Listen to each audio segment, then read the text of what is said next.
കഴിഞ്ഞ വീഡിയോയിൽ നമ്മൾ മെയിൻസിൽ പേപ്പർ എയും പേപ്പർ ബിയും പറ്റിയാണ് പറഞ്ഞിട്ടുണ്ടായിരുന്നത്.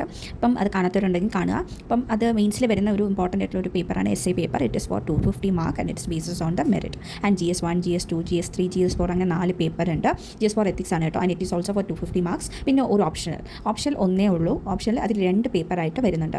And each paper consist of about 250 marks. അപ്പം ടോട്ടൽ 1750 മാർക്കിനാണ് മെയിൻസ് എക്സാം. പേഴ്സണാലിറ്റി ടെസ്റ്റ് ആണ് third and final stage. Otherwise it is known as interview എന്നൊക്കെ നമ്മൾ പറയാറുണ്ട്.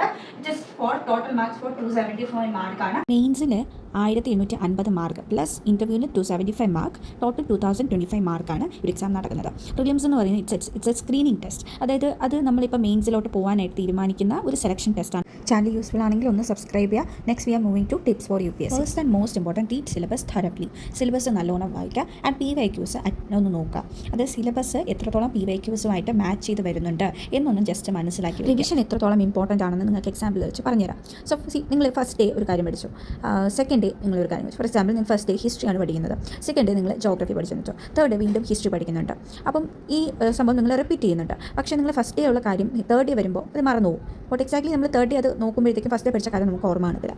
ഇത് നമുക്ക് മറക്കാതിരിക്കണമെങ്കിൽ ഈ ഫസ്റ്റ് ഡേ അല്ലെങ്കിൽ അന്നന്ന് പഠിപ്പിക്കുന്ന കാര്യങ്ങൾ അന്നത്തെ രാത്രി ഒരു നൈറ്റോ അല്ലെങ്കിൽ നിങ്ങൾക്ക് ഫ്രീ ടൈം കിട്ടുന്ന എപ്പോഴെങ്കിലും അതൊന്ന് റീകോൾ ചെയ്തെടുക്കാനായിട്ട് ശ്രമിക്കുക. റീകോൾ ചെയ്യുമ്പോഴത്തേക്കും നമ്മളെ ബ്രെയിനിൽ അത് സ്റ്റോർ ആവും. അപ്പം ഇത് കണ്ടിന്യൂസ് ആയി ചെയ്യുമ്പോഴത്തേക്കും നമ്മളെ ബോഡി അതിനോട് കണ്ടീഷനായിട്ട് വരുന്നുണ്ടാവും. അതുപോലെ തന്നെ നിങ്ങൾ സെക്കൻഡ് ഡേ ജോഗ്രഫി പഠിച്ചു, തേർഡ് ഡേ ഹിസ്റ്ററിയിലോട്ട് വരുന്ന സമയത്ത് നിങ്ങളത് ഹിസ്റ്ററി പഠിക്കുന്നതിന് മുന്നേ ആയിട്ട് അത് റീകോൾ ചെയ്യാനായിട്ട് ഒന്ന് നോക്കുക. അതായത് നിങ്ങൾക്ക് പെട്ടെന്ന് ഓർമ്മ വരും. ഓട്ടോമാറ്റിക്കലി നിങ്ങളത് പ്രാക്ടീസ് ചെയ്ത് വെച്ചിരിക്കുകയാണ്. It is like a cycle. ഈ ഒരു പ്രോസസ്സ് നിങ്ങൾ കണ്ടിന്യൂ ചെയ്തുകൊണ്ടേയിരിക്കുക. അത് it is like a cycle. Note down quotations by famous personalities. Important personalities പറയുന്ന ഇത് മെയിൻസിനായിരിക്കും യൂസ്ഫുൾ ആകുന്നത്. ദെൻ ഇംപ്രൂവ് വൊക്കാബുലറി മെയിൻറ്റെയിൻ ചെയ്തെടുക്കുക. അതായത് നമ്മളിപ്പോൾ പുതിയ വേർഡ്സ് കാണുമ്പോഴോ പുതിയ വേർഡ്സിനെ പറ്റി പഠിക്കുമ്പോഴോ അത് എവിടെയെങ്കിലും ഒന്ന് നോട്ട് ഡൗൺ ചെയ്തെടുക്കുക. അപ്പോൾ അതും ഇമ്പോർട്ടൻ്റ് ആണ്. പിന്നെ ലിമിറ്റ് റിസോഴ്സസ് വളരെ ലിമിറ്റ് ചെയ്തെടുക്കുക. ഒത്തിരി റിസോഴ്സസ് എടുക്കുമ്പോഴത്തേക്കും നമുക്കത് കുറച്ച് ഹെക്റ്റിക് ആവും. അത് പഠിക്കാൻ ഹെക്റ്റിക് ആവുന്നുണ്ടാവും. അതുകൊണ്ട് തന്നെ നമ്മളൊന്ന് ലിമിറ്റ് ചെയ്തെടുക്കുക. നിങ്ങൾക്ക് യൂസ്ഫുൾ ആയിട്ട് തോന്നുന്നെങ്കിൽ ഒന്ന് ലൈക്ക് ചെയ്യുക, ഷെയർ ചെയ്യുക, സബ്സ്ക്രൈബ് ചെയ്യുക കേട്ടോ. അപ്പോൾ താങ്ക് യു ഫോർ വാച്ചിങ്.